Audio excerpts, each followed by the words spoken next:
Ok, bien. Mientras sus compañeros ya se van conectando, vamos a empezar una vez. Bien, una vez más, buenos días. Vamos a llevar a cabo entonces este temita que corresponde netamente al sistema operativo, donde en este caso no vamos a ir recordando no algunos puntos que en este caso también se había mencionado de una forma se puede decir ligera, ¿no? Tanto en la primera como en la segunda semana. Bien, entonces, ya que estamos hablando de este temita, ¿no? Lo primero que vamos a considerar es qué es un sistema operativo, donde en este caso, cuando hablamos justamente del sistema operativo, netamente nos enfocamos en que es un tipo de software, ¿no? En este caso, recordaremos cuál era la clasificación del software, ¿no? Que se dividía justamente en sistemas operativos, ¿no? En aplicaciones y lenguaje de programación, ¿correcto? Pero claro que conociendo la clasificación del software, vamos a enfocarnos ahora más en el sistema operativo. En este caso, el sistema operativo lo podemos definir como un tipo de software, pero también vamos a considerar de que se encarga de administrar. En este caso, el sistema operativo administra varias partes, ¿no? Lo primero que hay que considerar es los recursos que justamente tiene. Y cuando estamos hablando de recursos, me refiero justamente a los dispositivos que en este caso tiene el computador. ¿Listo? Tome en cuenta de que si nosotros no tenemos instalado, por supuesto, digamos, una impresora, ¿no? Más allá de las características, esa impresora tiene que ser reconocida por el sistema operativo. Y para ello, en este caso, es necesario que los controladores de ese dispositivo sean en este caso las adecuadas. ¿Se da cuenta? Y claro, eso justamente permite de que sea un recurso más, ¿no? Un recurso que estamos encontrando, ¿no? Dentro de ese sistema, ¿listo? Un recurso que está dentro de ese sistema. Entonces, vamos a considerar de que cada recurso que es detectado, ¿no? Cada recurso que es detectado viene a ser justamente una interrupción.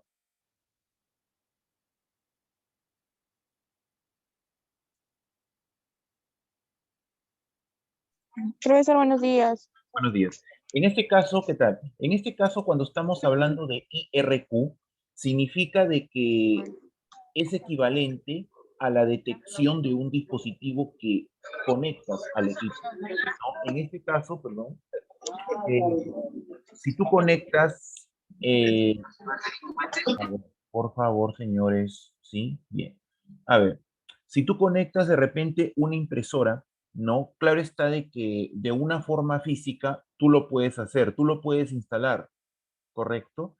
Pero en este caso también permite que el sistema operativo notifique que se trata de un nuevo hardware encontrado. Ahora, hay varios factores a considerar. Los controladores lo tendrá el sistema operativo porque hay controladores predeterminados, ¿no? En este caso, cuando se trabajaba con sistemas operativos antiguos y por ende también con computadoras antiguas, ¿no? Las Pentium, ¿no? En ese entonces, cuando trabajabas justamente con el video, con el monitor, en este caso, la resolución no era muy buena.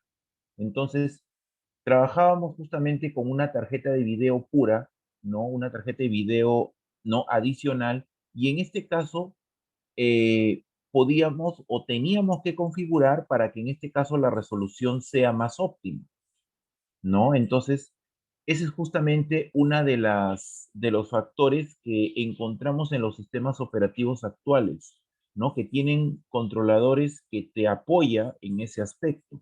Entonces, la resolución de la pantalla en este caso ya no es de qué preocuparse. Claro que si tú necesitas, como te dije en la primera clase, trabajar de repente con aplicaciones más pesadas o de repente trabajar con aplicaciones gráficas que simplemente te exija buena capacidad de video, entonces es algo distinto. Pero cuando tú instalas una tarjeta, ¿no? O un chip controlador muy adicional de lo que tiene justamente el fabricante de tu equipo, entonces ahí sí entra a tallar la instalación de la misma. ¿Por qué? Porque justamente gracias a esos controladores o drivers va a permitir que el sistema operativo finalmente lo reconozca como recurso. En el caso de las impresoras viene a ser así. En el caso de las impresoras, porque las impresoras normalmente vienen acompañado, ¿qué tal? Buenos días. Las impresoras normalmente vienen acompañado con su driver, con su controlador, para que tú lo instales. O sea, no se trata de conectar y ya está, ¿no? Sino de que se trata de que tú lo conectas correctamente, pero en este caso tú debes instalar todos los controladores para que en este caso pueda ejecutar sus diferentes funciones como corresponde, ¿correcto? Entonces, una de las funciones que encontramos en el sistema operativo viene a ser justamente esa, ¿listo? Viene a ser justamente esa, lo que es la administración de recursos, ¿correcto? Bien. Ahora, en cuanto a las IRQ que les había comentado, ¿no? Considere de que cada dispositivo, al ser reconocido, simplemente es una interrupción más. Ahora, puede ser de cualquier forma, o sea, en este caso, en el orden que sea, no. Los primeros dispositivos en ser reconocidos van a ser los dispositivos de entrada, ¿correcto? Y eso es justamente lo que toma tiempo al momento de que tú inicies la sesión. Bien, en este caso, usted cuando ingresa o inicia sesión con su sistema operativo, tú ya tienes tu escritorio y en ese momento usted no puede realizar absolutamente ningún proceso. Me refiero a que puedas de repente abrir una aplicación, abrir tu Google, abrir tu YouTube, qué sé yo, ¿correcto? Inclusive, cuando tú conectas tu memoria USB, si es que la estás usando, pues no lo va a detectar de inmediato. ¿Por qué? Porque justamente ese lapso de tiempo es necesario en todo sistema operativo, al momento de que en este caso pueda detectar todos sus controladores primeramente para que los dispositivos de entrada sean oficialmente reconocidos, ¿no? Igualmente los dispositivos de salida y posteriormente los dispositivos de entrada y salida, ¿correcto? Fíjese bien en el orden que les he mencionado. Primero es entrada, luego es salida y luego viene a ser entrada y salida, o mixtos, como en este caso también se le conoce. ¿Listo? Ese viene a ser el orden. A ver, ustedes de repente han tenido este casito. A ver, cuando se inicia la sesión, sea en su computadora o de repente en cualquier otra de una cabina, qué sé yo, cuando inicia la sesión, de repente el LED que tiene su mouse no está encendido,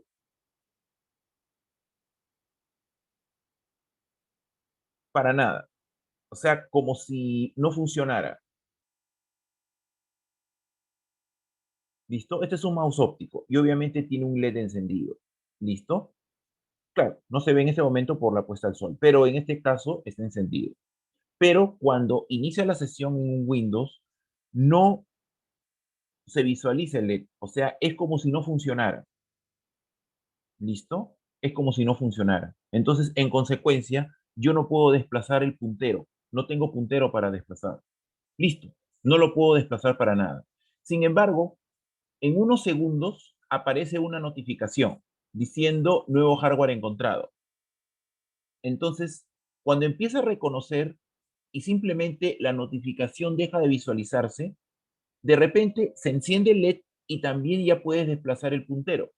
Entonces, ¿qué ocurre ahí? Se trata justamente de una interrupción, ¿correcto? Porque en este caso está detectando qué cosa el dispositivo y es oficialmente reconocido como recurso, ¿correcto? Ese justamente es una de las tareas que encontramos en el sistema operativo, ¿no? Lo que viene a ser la administración de recursos. Ahora, ¿por qué recursos de software? Porque como ya le dije, el dispositivo tú físicamente lo puedes conocer, lo puedes instalar físicamente, pero el sistema operativo lo reconoce como un recurso. Y eso viene a ser justamente lo lógico, o sea, la abstracción de hardware. Mientras físicamente es un dispositivo o periférico, como quieras llamarlo, en el sistema operativo es un recurso. Y eso es gracias a sus controladores. ¿Listo? Entonces, ese reconocimiento te impide a que tú inicies inmediatamente cuando estés con el escritorio en muestra. Ahora, ¿cuánto tiempo tardará? Bueno, eso va a depender también de la memoria RAM que tengas. Va a depender también del procesador que tú tengas.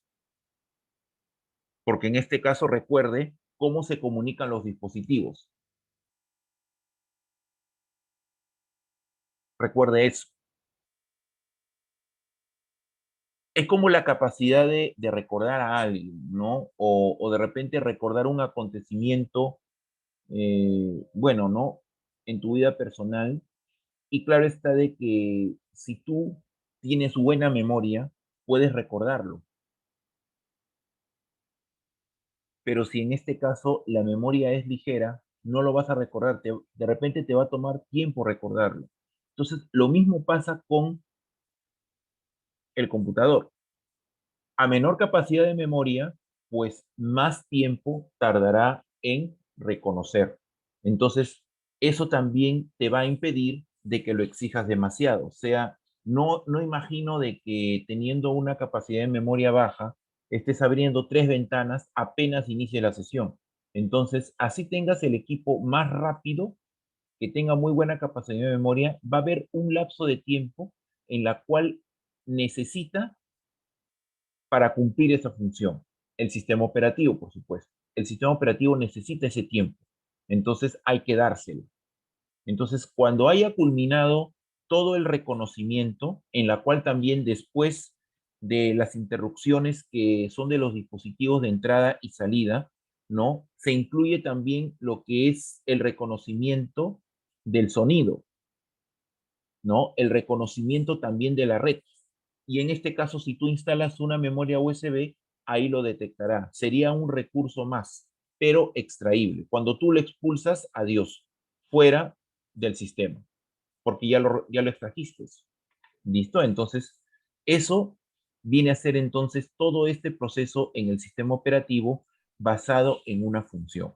¿Listo? Ahora, todo lo que se ha explicado, ¿qué dispositivo ahora sí trabaja más? Naturalmente, el que trabaja más es la memoria, junto con el procesador. Ellos son los que trabajan más. Acuérdate bien que cuando tú estás dentro del sistema operativo, tú ya estás trabajando con RAM, no con ROM, es con RAM.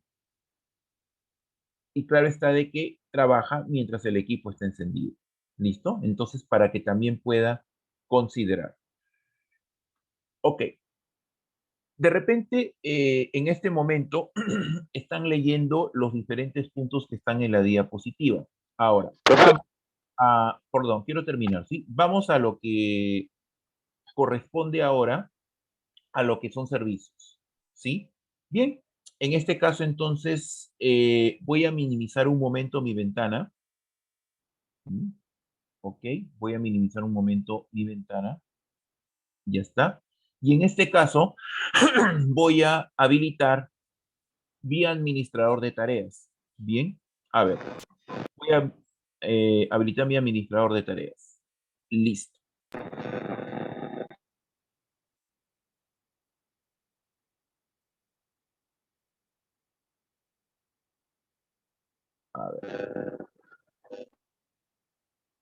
A ver, chicos, me habían... A ver, sí, un ratito, por favor, ¿ya? A ver, en este caso, en el administrador de tareas, vamos a encontrar, por supuesto, las aplicaciones en uso. Bien, más allá de eso, simplemente vamos a ubicarnos en la pestaña servicio. Eso todos lo tienen, ¿correcto? En este caso, vamos a ubicarnos en servicio. Ahora, esta lista de servicios corresponde justamente a lo que viene a ser algunas que están detenidas y otras que están en ejecución. ¿Eso qué quiere decir? Que las que están en ejecución representa a las aplicaciones que están en uso y los diferentes archivos que en este caso también corresponde al sistema operativo. Ah, ya, muy bien. Sí, recién leo Geyser. Bien, Geyser, en este caso la ROM trabaja apenas prendas tu computadora. Es como la diferencia entre despertarse y levantarse. ¿Listo? Claro, la ROM, tal como lo expliqué en su momento, la memoria ROM, siendo de solo lectura, es una memoria primaria y es la primera que trabaja, pero apenas tú enciendas tu equipo. Ojo de que no estoy hablando todavía de sistema operativo. Ajá, efectivamente. ¿Listo? Todo antes de que el sistema operativo cargue. Entonces, al iniciar ya la sesión, ROM, ¿no? Es RAM, perdón. ROM viene a ser precarga, como dije en su momento. Lo que es ROM es precarga y la RAM es postcarga, ¿correcto? Ahora, justamente también cuando inicia la sesión, también ¿por qué demora? Porque en este caso considera de que cuando tú tienes el sistema operativo abierto, ya iniciado, hay servicios que empiezan a ejecutarse. Por ejemplo, si tu red es reconocida y te permite, ¿qué tal? Y te permite justamente utilizarla como ahorita, más allá de que sea inalámbrica o sea por cableado. Igualmente tu red funciona y los servicios de red están en este caso en ejecución, si no, no podrías. Otra pregunta más. Si en este caso, digamos, ¿no? Tú apagas tu sistema, ¿no? Apagas tu equipo o de repente lo reinicias. En ocasiones, por ejemplo, demora. ¿Por qué creen que eso ocurre? Y no me refiero a actualizaciones, ¿ah? ¿Por qué creen que eso ocurre?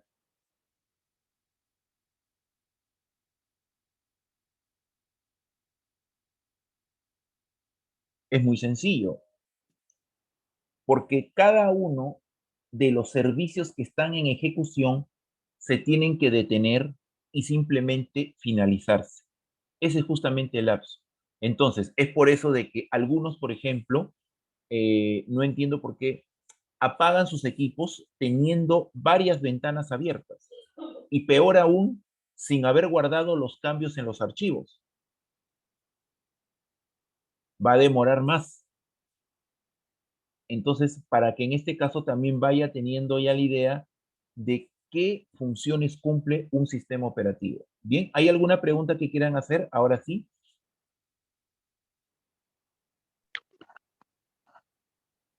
Profe, una pregunta,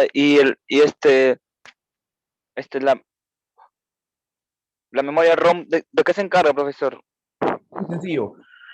La memoria ROM se encarga justamente de almacenar la información que es en este caso de la configuración del sistema precarga. En este caso estamos hablando del setup, ¿listo? En la cual viene a ser la BIOS que tiene todo sistema operativo. ¿Qué cosa es la BIOS? Es el sistema básico de entrada y salida que justamente te permite configurar el sistema, te permite también configurar el arranque, que es cuando, por ejemplo, tú quieres instalar un sistema operativo, ¿no? Eso es lo que tú necesitas. Por ejemplo, cuando tu batería, ¿no? La batería de tu computadora ya está baja, una de las consecuencias es que se desconfigura la fecha y la hora. Te retrocede a la fecha de fabricación. Por ejemplo, ¿no? Si la computadora ha sido fabricada, digamos, el 14 de diciembre del 2000, por ejemplo, 5, digamos, muy antiguo, entonces te retrocede a esa fecha. Y claro está de que hay varias consecuencias. Una de ellas es que no vas a poder acceder a ninguna de las páginas que en este caso, buenos días, profe. Hola, que en este caso no hayan sido ejecutables en ese momento o que se hayan usado en ese momento. Por ejemplo, la red social Facebook. Si en este caso te retrocede a esa fecha, no vas a poder acceder a esa página porque en ese momento no se utilizaba. Entonces, ¿qué cosa hay que hacer? Entrar al setup, configurarlo a la fecha actual manualmente y simplemente se puede trabajar. Entonces, justamente estas opciones son las que justamente encontramos en la ROM 10.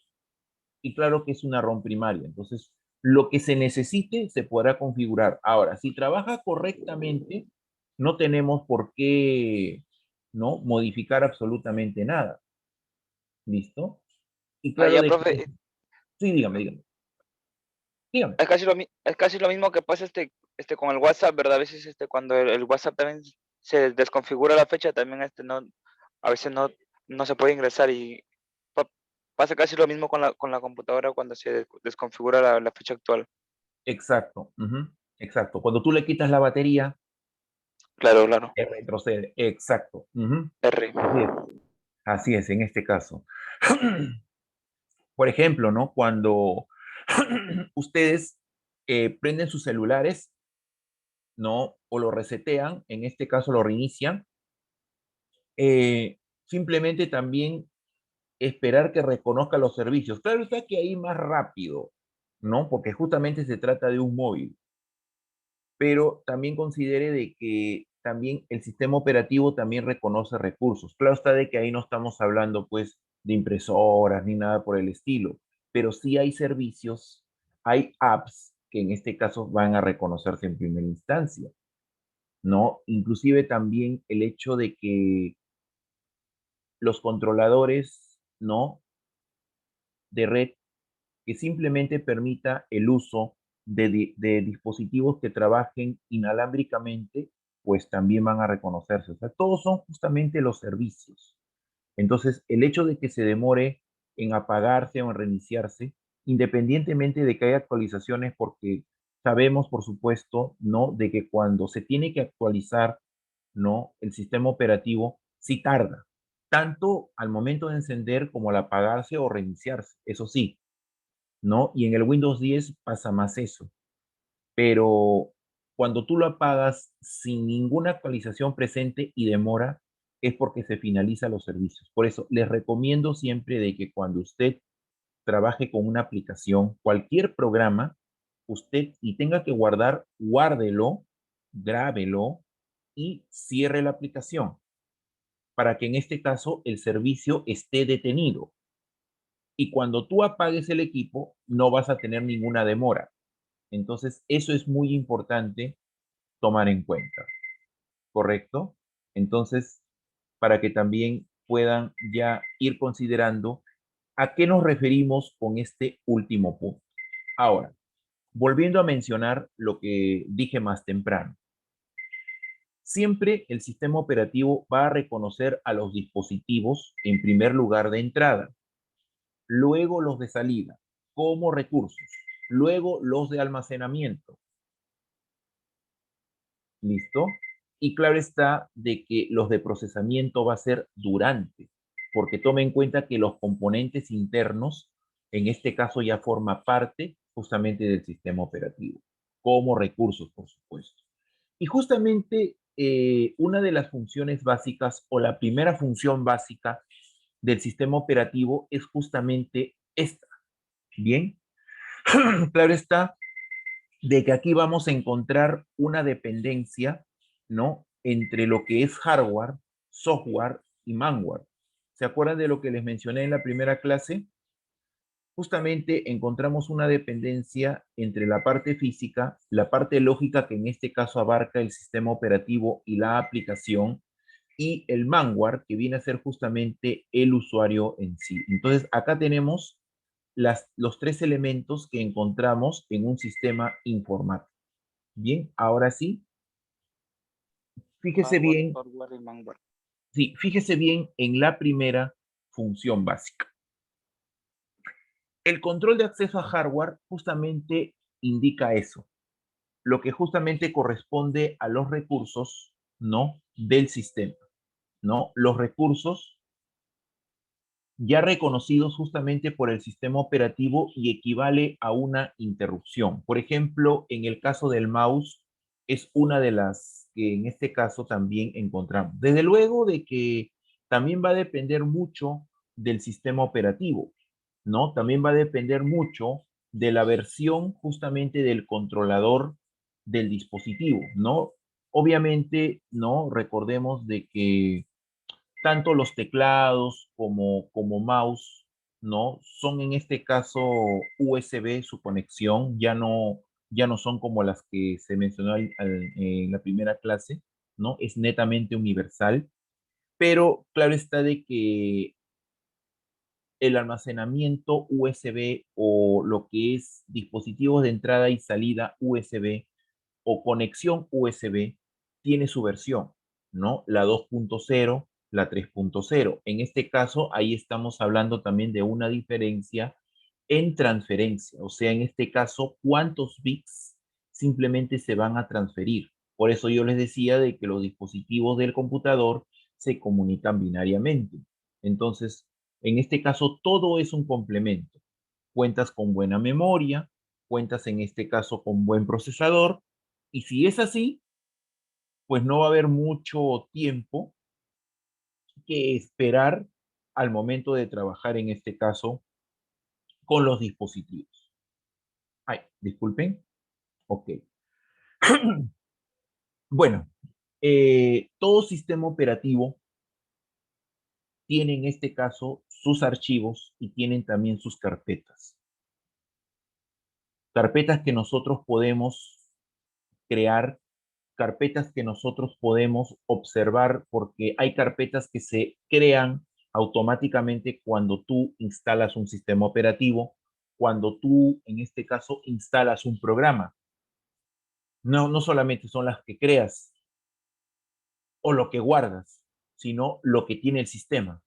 Bien, pero eso tú lo puedes reconocer acorde también a la interfaz que tú como usuario tú vas a tener. ¿Listo? A la interfaz que tú como usuario tú puedes utilizar. Muy bien, es momento entonces de colocar lo siguiente. Bien, es momento de colocar lo siguiente. Tenemos en este caso lo que es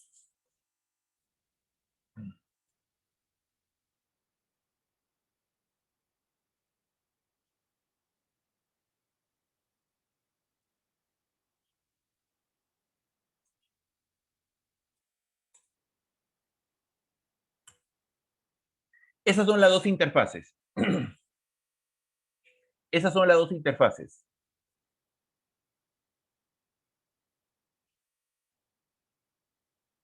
¿Se ve? Sí, profe, sí, se ve. Sí, se Perfecto. ve, profe. Bien. Ok. En este caso, entonces, la diferencia entre esas dos ya corresponde entonces a las funciones que yo voy a llevar a cabo, tanto con comandos como en el sistema gráfico o en el entorno gráfico. A ver, vamos a enfocarnos primeramente en el entorno CLI o la interfaz de línea de comandos. Voy a utilizar la combinación Windows R, si en este caso está a su alcance, también me puede acompañar. Bien, la combinación Windows R justamente es para la ventana de ejecutar y lo que la semana pasada habíamos utilizado para la calculadora, ¿se acuerda? Para ejecutar con el archivo calc. Bien, exactamente la misma ventana es para que tú coloques CMD. ¿Listo? En este caso, el CMD es para que puedas aperturar la ventana del símbolo de sistema. A ver, aquí lo voy a colocar. ¿Listo? Ahora, ¿Por qué es considerado como interfaz de usuario? Fíjese bien el entorno de esa ventana y en este caso observarás que por defecto te está arrojando la ruta que justamente tiene mi usuario. Naturalmente es el usuario que tiene mi nombre y está justamente dentro de la carpeta usuarios, que a su vez está dentro del disco C. Entonces, esta interpretación es netamente textual, es netamente comando. Ahora, fíjese bien lo que voy a hacer. ¿Se fijó?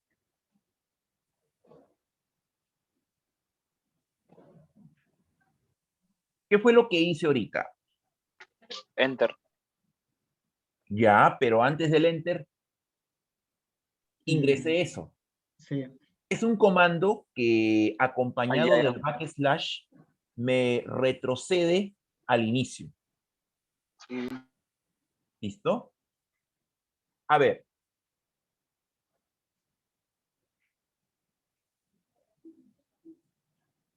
Por ejemplo, lo que ahorita acabo de crear es un directorio o una carpeta. Si no, en este caso, observe que está la carpeta. ¿Correcto? Sí. Y claro, de que la creación de carpetas es para que también usted pueda darse cuenta de que puede llevarse a cabo tanto en comandos como en Windows, ¿correcto? Sé que en este caso es más adecuado, es más fácil realizarlo en el mismo Windows. ¿Listo? Correcto.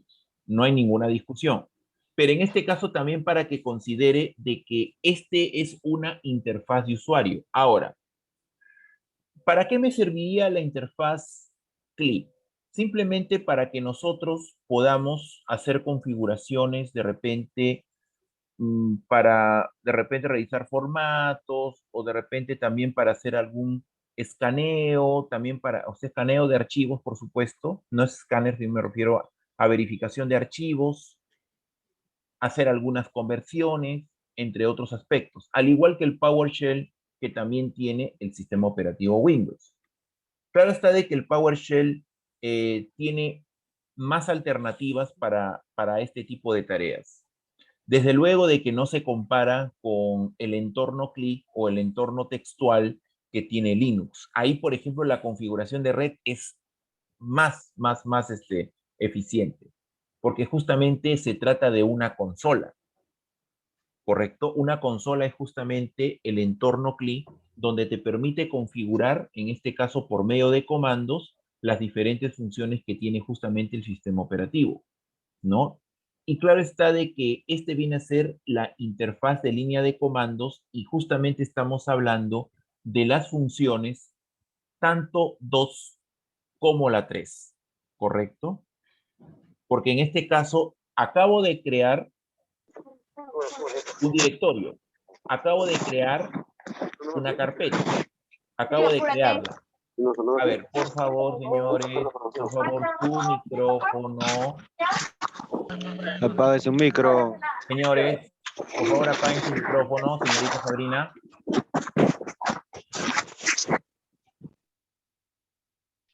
Bien. Entonces, vamos considerando.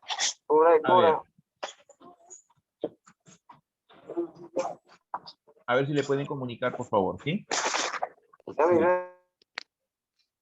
A ver, sí, agradeceré por favor de que cuando culminen, ¿sí? Desactiven su micrófono, ¿sí? Por favor.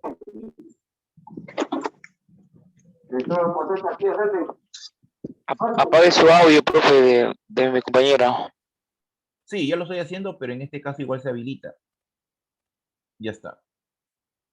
Bien, igual se habilita. Bueno, en este caso entonces seguimos, bien, no agregué algo más. Por supuesto que lo que acabo de crear es un directorio. Ahora, en este caso también en el entorno CLI o la interfaz de línea de comandos, puedo colocar también este comando que me permite salir, ¿correcto? El comando exit. Adiós. Ahora, si en este caso trabajara con una ventana como esta, ¿no? Pues, y me ubico en el disco C, pues también, bueno, claro que observaremos la carpeta que he creado, entonces ahí también te comprueba.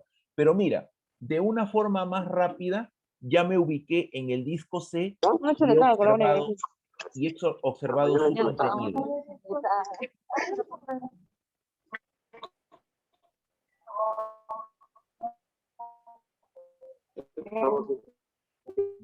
Y he observado justamente su contenido, ¿correcto?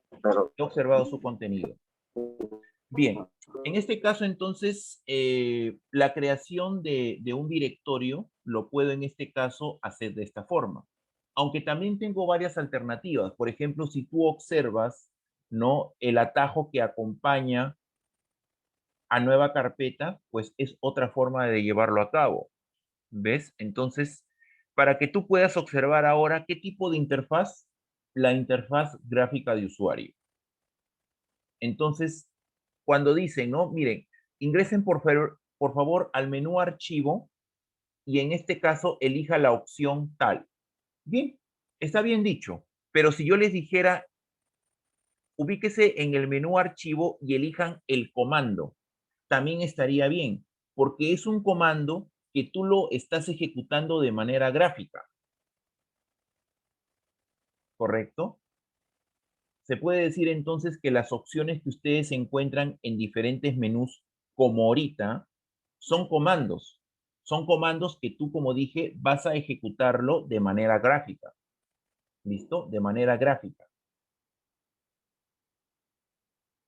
¿Listo? Entonces, para que también pueda ir considerando la diferencia entre los diferentes entornos o las diferentes interfaces. ¿Correcto? Bueno, y claro de que eso también va a ir de la mano con la gestión de aplicaciones. Naturalmente ahí nos estamos refiriendo a los programas que instalamos.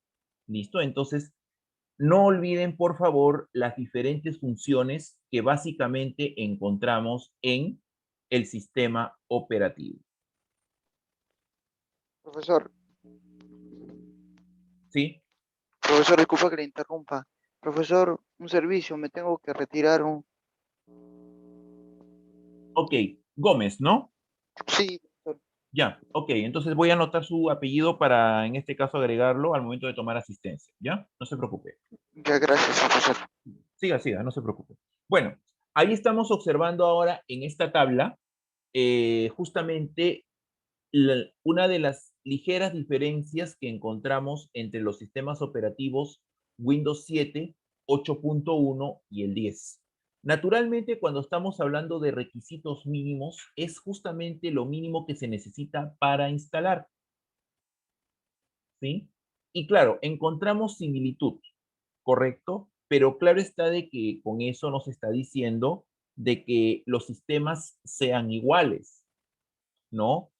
Simplemente corresponde a que todos tienen requisitos mínimos, pero en este caso lo recomendado, ahí simplemente encontramos una diferencia. Ok, ahora, si estamos hablando de 32 bits, estamos hablando en este caso de 64 bits, encontramos una diferencia más. Ahora, cuando se trata de requisitos mínimos, ya corresponde entonces a procesamiento, RAM, disco duro, ¿correcto? Entonces, esos son justamente lo que va a marcar la diferencia entre cada uno de ellos. Ahora, verifiquemos la diferencia entre las arquitecturas, tanto de 32 bits como de 64 bits, pero también vamos a aprovechar en agregar algo más. Recuerden, señores, también que cuando estamos hablando de usuarios, hay diferentes tipos de usuarios en un sistema operativo Windows. En este caso, si nosotros queremos configurar el sistema, ¿no? En un panel de control, configurar la red, la fecha y la hora, ¿yo qué necesito ser? Necesito ser un administrador. ¿Queda claro? El administrador se encarga de eso. Un usuario estándar no tiene muchos privilegios, ¿correcto? Y con menor razón, un invitado. El invitado en este caso tiene menos privilegios. Entonces hay diferentes tipos de usuarios, ¿no? Administrador, usuario estándar e invitado. ¿Listo? Entonces también para que pueda ir, ¿no? Recordando los diferentes tipos de usuarios. Ahora bien, yendo de la mano con las arquitecturas, vamos a ir también considerando un término más. Pero antes de eso, díganme, ¿qué se entiende por formatear? Formatear, Restablecer los datos de fábrica, profesor. cuando reinicias todo el equipo para Restablecer que los borre datos de esta fábrica, profesor. información, virus, todo eso, profe. Ya, gracias. Mejor dicho, casi como nuevo lo dejas del equipo, ¿no? Volver a su estado original o de fábrica. Claro, prácticamente profe, como si no se hubiese guardado ninguna información ni nada. Claro, si hablamos de Restablecer los datos de fábrica, profe. ya, claro, si hablamos de disco duro, en este caso, y nosotros lo formateamos a bajo nivel, ¿no? En este caso es por fabricante. Pero si lo formateamos a alto nivel, es dentro del sistema operativo. Porque en este caso hay aplicaciones, ¿no? Que te permite formatear a bajo nivel, como el Disk Manager, por ejemplo. Es una aplicación antiquísima, pero en este caso te formatea justamente a base de fabricante. Pero las opciones de formato se encuentran justamente dentro del sistema operativo. Claro, de repente alguien quizás pueda también mencionarme, bueno, formatear es borrar. Estaría bien. Por ejemplo, si quisiera que formatearan su memoria USB, simplemente también Borra sería información. eliminar. Claro, está correcto, pero más que eso, es simplemente definir lo siguiente. Es definir un sistema de archivos. En este caso, consideraremos el FAT32. Y por supuesto de que también vamos a considerar el NTFS. Bien, diferencias entre cada una de ellas. Está bien, no hay problema. En este caso, primero voy a colocar las siglas que viene a ser la tabla de ubicación o asignación, ¿no? De archivos.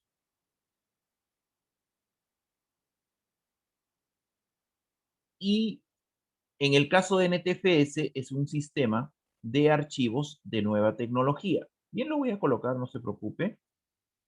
Y lo voy a ejecutar. Bien, ahora, diferencias entre cada uno de ellos. Bueno, en este caso, cuando estamos hablando de FAT32, estamos observando de que se trata de 32 bits. Es por eso de que también le estoy mostrando la arquitectura que está justamente en la diapositiva, porque también va de la mano con eso. A ver, digamos que su memoria USB tiene 16 gigabytes, digamos. Bien, la pregunta es, si se trata de un USB nuevo, completamente limpio, ¿listo? Usted de repente puede guardar la imagen de un sistema operativo o un instalador cuya capacidad sea de 4.5 gigabytes, ¿podrá almacenarlo? Ya no, profe. ¿Por qué?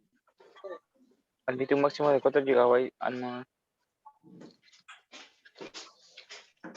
Puede que la pregunta sea un poquito absurda, porque si yo le digo, si tienes una memoria de 16 gigabytes y un archivo que pesa 4.5 gigas, ¿se puede incluir o no? Entonces, sí, Entonces sí, profe. claro, o sea, en número, en teoría, sí podríamos guardarlo, ¿correcto? Está bien, pero la respuesta es no. Ahora, ¿por qué? Porque justamente la característica del FAT32 es que el almacenamiento es hasta 4 gigas. Bien. Ahorita, por ejemplo, acabo de insertar una memoria USB. Entonces, voy a entrar a mi explorador un ratito, ¿no? Y en este caso voy a activar el menú contextual de mi USB y voy a elegir la opción formatear.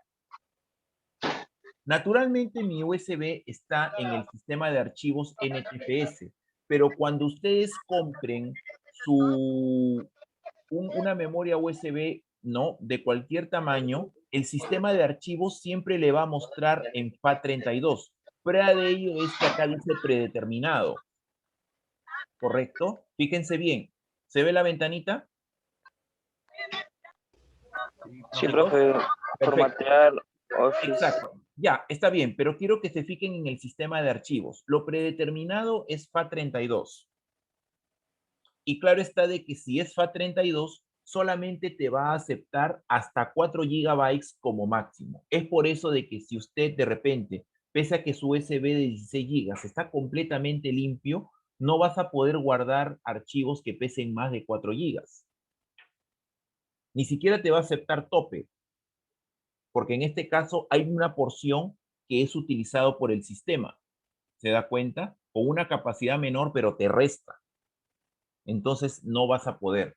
Entonces, para que tú puedas guardar archivos grandes, lo que vas a tener que hacer es cambiar primero el sistema de archivos a NTFS. ¿Por qué?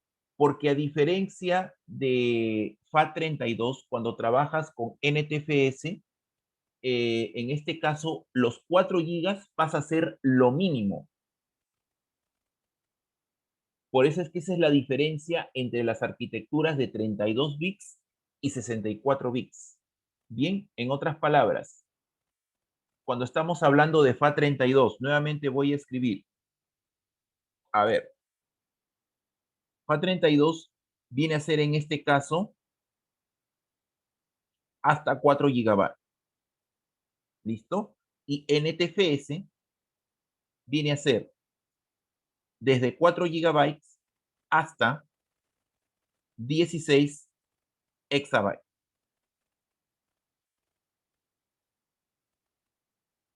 Ahora, analicemos algo más importante. Analicemos algo más importante. A ver, ¿cuántos bytes tiene un gigabyte? A ver, ¿quién se acuerda? ¿Cuántos bytes tiene un gigabyte? Ajá, háblenme en bases y exponentes. No haga cálculos inmensos. ¿Se acuerda de la semana pasada lo que expliqué? A ver, ¿quién se acuerda? 1000 megabytes, profe. A ver, vamos a hablar con base. A ver, les refresco la memoria.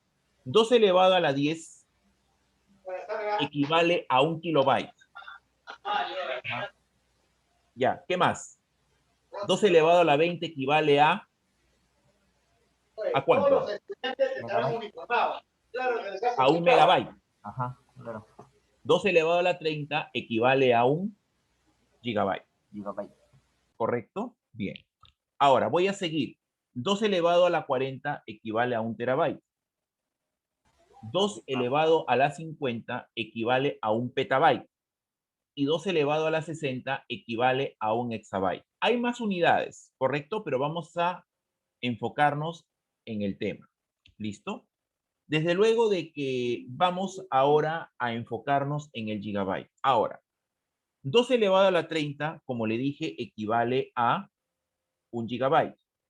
¿Listo? O sea, sería multiplicar 1024 por 1024 por 1024. Bien, pero más allá de eso, solamente considere algo. 2 elevado a la 30 por 2 al cuadrado. ¿No es 4 gigabytes?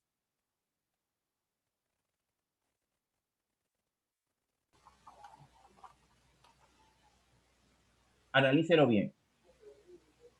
2 elevado a la 30 por 2 elevado al cuadrado. ¿No es 4 gigabytes? Sí, profe. Claro, porque viene a ser 2 elevado a la 32. Y ahí está justamente los 32 bits. Naturalmente que esa cantidad de bytes tienes que multiplicarlo por 8 y ya tienes tus bits. Listo. Entonces, en este caso, recuerde, hasta 4 gigabytes como máximo es FAT32. Ahora, si va a ser más de 4 gigabytes, es NTFS, ¿correcto? Entonces, obviamente, si usted quiere guardar archivos grandes con esos tamaños en su memoria USB de 16 GB o de 32 GB, entonces simplemente lo cambia a NTFS. Y en este caso procedes, le quitas el formato rápido para que sea mucho mejor el formato y lo inicias. ¿Listo? Eso es lo que tienes que hacer. ¿Listo? En el caso del disco duro, cuando tú instalas tu sistema operativo, ya igualmente va a ser NTFS, no te preocupes, no hay nada que cambiar. ¿Por qué? Porque a partir del Windows 7 empezó justamente a trabajar absolutamente con NTFS, o sea, el FAT32 pasó a la historia. El FAT32 fue de XP para atrás. ¿Listo? Entonces, para que también tenga esa añadidura, ¿no? Con respecto a esta diferencia entre las arquitecturas, por supuesto. Bien. Ahora, en este caso, entonces, cuando estamos hablando de 2 elevado a la 32 equivale a 4 GB. Muy bien. En el caso de NTFS, bien, a ver, FAT32 viene a ser justamente 4 GB, ¿correcto? Lo cual es equivalente a 2 elevado a la 32. ¿Listo? Bien, ahora, en el caso de NTFS,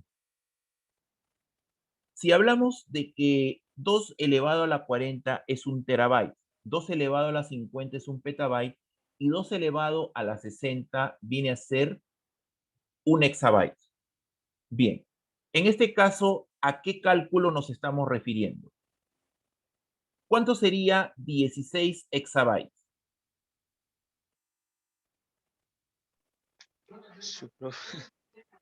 Tranquilos, no se preocupen, no quiero que me calcule en número, o sea, porque va a salir un número inmenso, no quiero eso. Muy sencillo, chicos.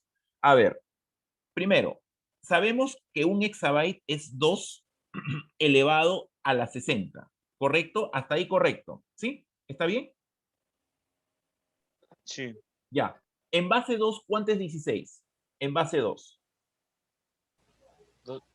2 elevado al 2 2 elevado a la cuarta. 2 elevado a la cuarta. Muy bien. Entonces, si multiplico ese 2 elevado a la cuarta por 2 elevado a la 60, ¿no es 2 elevado a la 64? Sí, profesor. Listo. A eso me refiero. Bien, a eso me refiero. Muy bien. A ver, será ocasión entonces de revisar lo siguiente. Bien. Apague su audio, por favor. Sí, por favor, su audio apáguenlo. Silencio. Sí, por favor, ¿ya? Ya, gracias. Listo. A ver, voy a aumentar el zoom de mi pantalla para que ustedes lo puedan ver. Ya, espérense.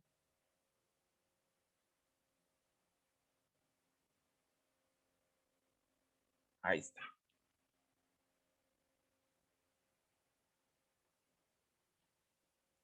¿Se ve, chicos? Sí, ¿no? Sí, profesor, profe. sí se ve. Bien. Primero, enfoquémonos ahora del cálculo de 2 elevado a la 32. Esa es la cantidad de bytes. Naturalmente, quieres saber la cantidad de bits, lo multiplicas por 8. ¿No? En este caso, entonces, ese viene a ser esta cantidad de bytes, debido al cálculo de 2 elevado a la 32. ¿Listo? Estamos hablando de 4.294 millones. Ahora, fíjese bien en el cálculo de 2 elevado a la 64.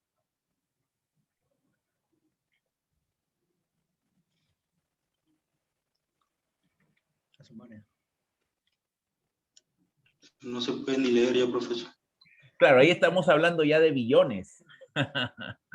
Claro, prácticamente estarías multiplicando esto por esto, porque estamos hablando de otra tanda más.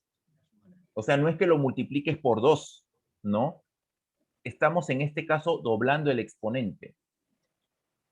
Entonces, dese cuenta de que cuando tú trabajas con 64 bits es porque hay más capacidad de almacenamiento.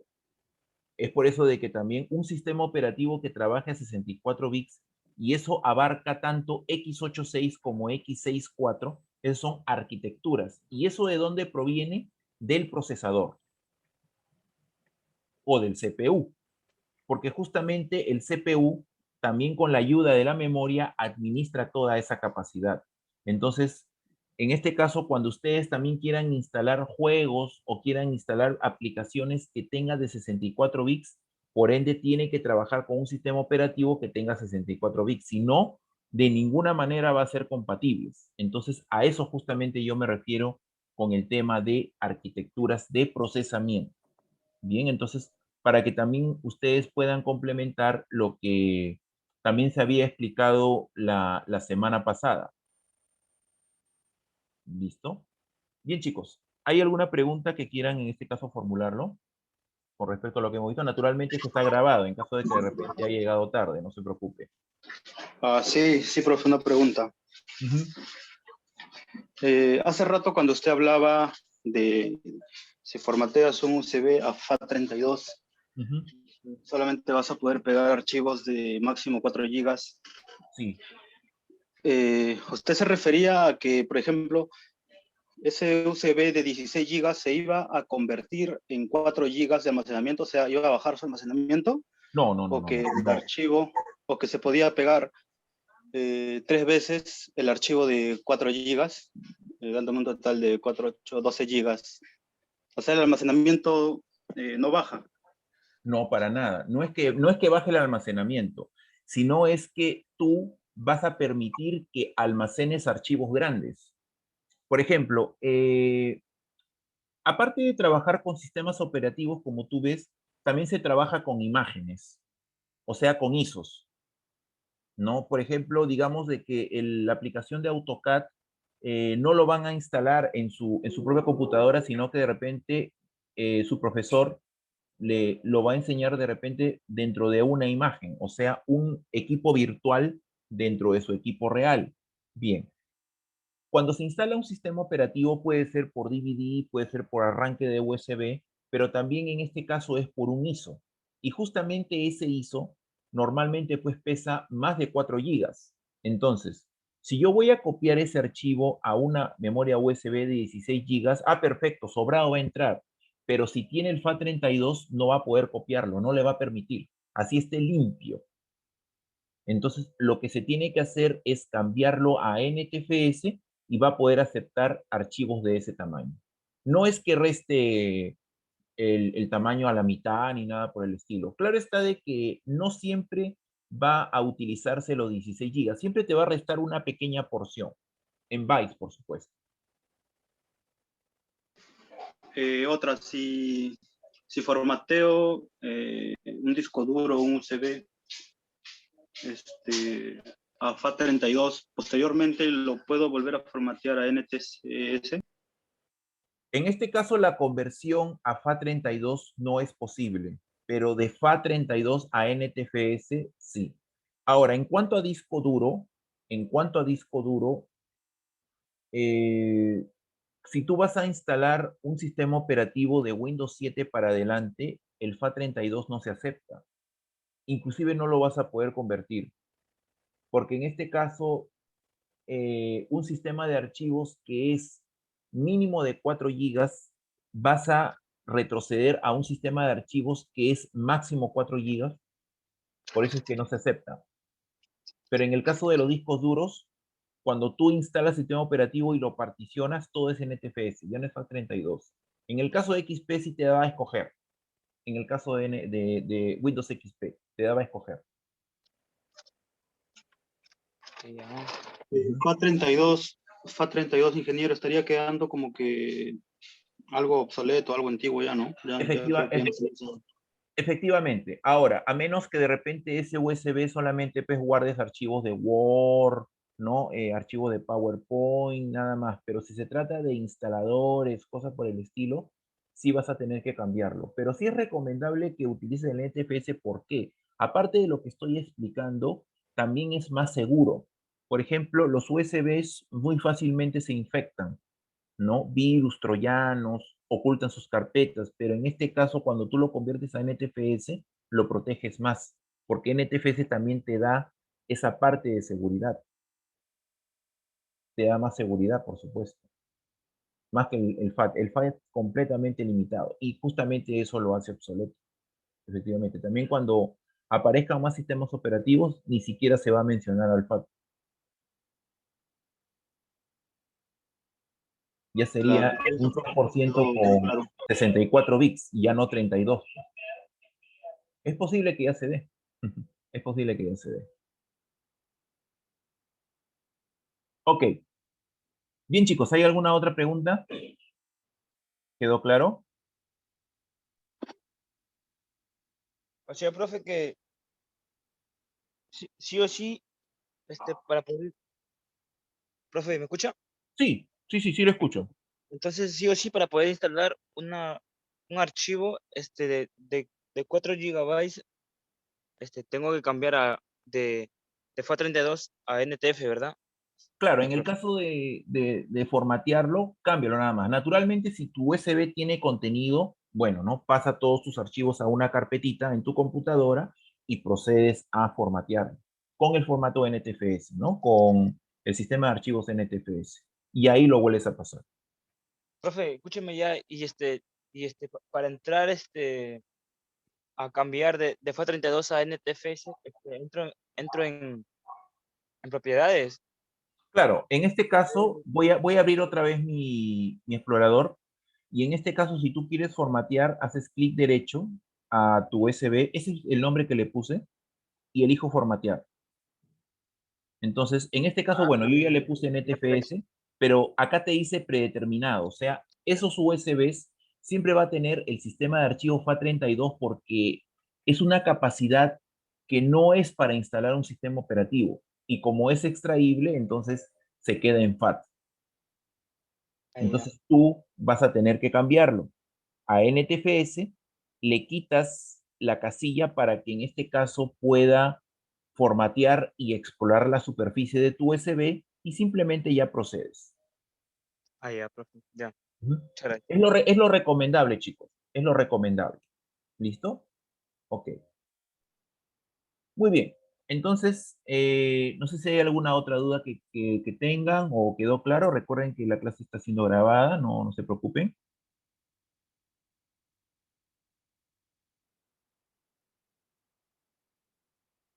¿No? Ya, Ok. profe, todo claro. Ya. Ok, chicos. Un ratito antes de que se me vayan, no activen su micro para, en este caso, tomar foto a la lista de participantes. Ya para pasar lista, por supuesto, también voy a incluir a los que me pidieron permiso.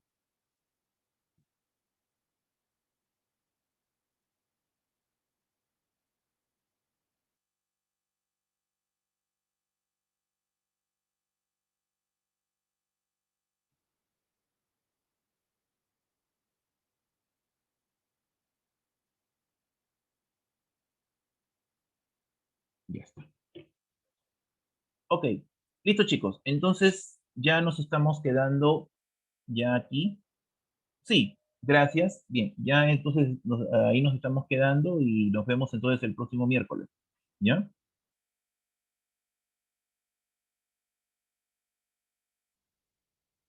Sí, sí, sí, sí, ya tomé foto de la lista de participantes, no se preocupe, ya, entonces, ya con eso yo lo paso ya en el sistema, ya sus asistencias, igualmente también los que me pidieron permiso, ya que no se preocupen, y nos estamos Profe, encontrando entonces ya la próxima semana. profe, ¿me escucha? Disculpe.